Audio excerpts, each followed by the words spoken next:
You're born, we're blind and toothless, somewhere in a dark cave. Congratulations! Your life is already on hard mode. So 2 weeks go by and you can finally open your eyes, taking a good look around you. The good news is, you are a lion. As for the bad news, well, at barely 3 pounds, you're about the size of a loaf of bread. And to be honest, just as useful. Nothing more than a quick snack for the savannah's all-you-can-eat buffet. But luckily for you, sitting right next to you is 400 pounds of muscle, estrogen, and my babies of find out energy. And she is your mother. And she's the only thing keeping you and your siblings alive. Making sure you're fed, hidden, and protected. Gladly making sure that anyone who looks at you the wrong way gets turned from present tense into a past tense. But once in a while, she'll leave the cave for a couple of hours, only to return with her mouth covered in red. You have no idea where she goes, but she figures it's probably a good idea to stay put until she gets back. Unlike one of your siblings over there.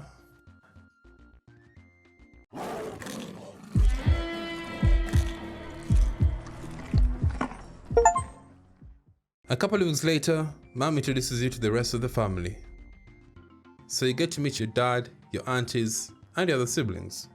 And for the next couple of months, you have to earn XP points by wrestling and play fighting with the siblings. And with those, you can level up the stats you need to survive. But having a family where everyone above the age of 2 is literally an apex predator does come with its own perks. Like no one is gonna try messing with you while they are around. However, just as you're starting to feel safe, a new male lion will show up and challenge your dad to a 1v1. And dad would always take that personally.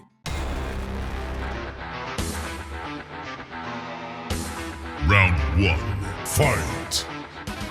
You're not sure why, but anytime your dad had to fight them, you instinctively cheer for your dad like your life depended on it.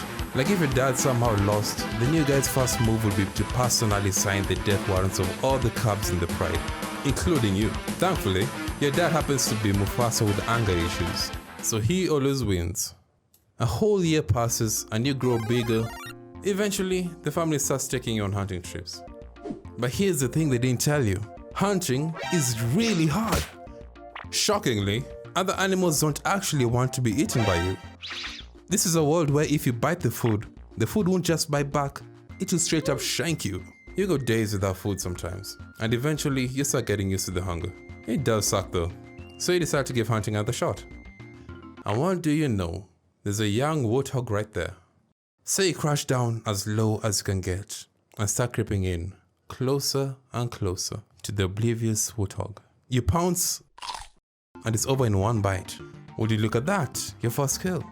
The taste of fresh blood is making your stomach rumble even harder. This looks like a good spot to eat. Time to dig in, but then...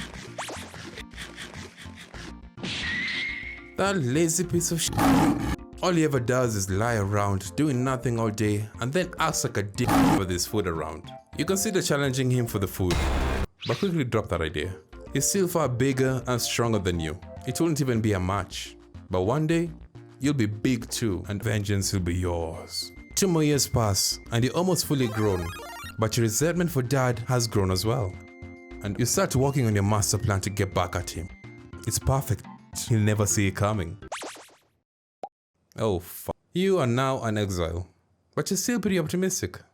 You quickly find out that without a pride to watch your back, literally everything is like 10 times harder. Food is harder to catch, Mother Nature hates you, and even the hyenas see you as an easy target. Desperate, you team up with your brothers John and Timmy. But one day, you and your brothers spot a lone buffalo. They've seen what these guys can do, but something feels different. You're stronger, faster, and hungry for a challenge.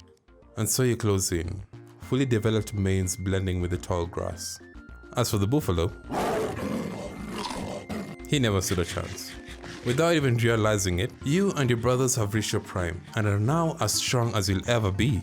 The urge to spread your genes starts to take hold, so you figure it's probably time you and your brothers had a territory of your own.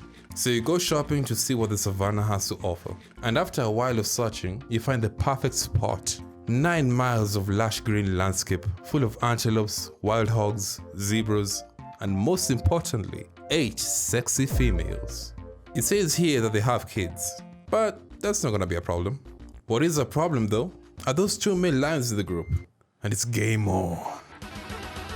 The fighting was fierce, and even though it was evenly matched at first, what you and your brothers lacked in experience, you made up for it in your superior stamina and your strength in numbers. And soon, the older males lie motionless at your feet. You and Timmy are a bit roughed up, and John ended up with a broken leg, but it's nothing a little sweet can fix. Now, it's time to meet the lady. Timmy, what the f? You missed one.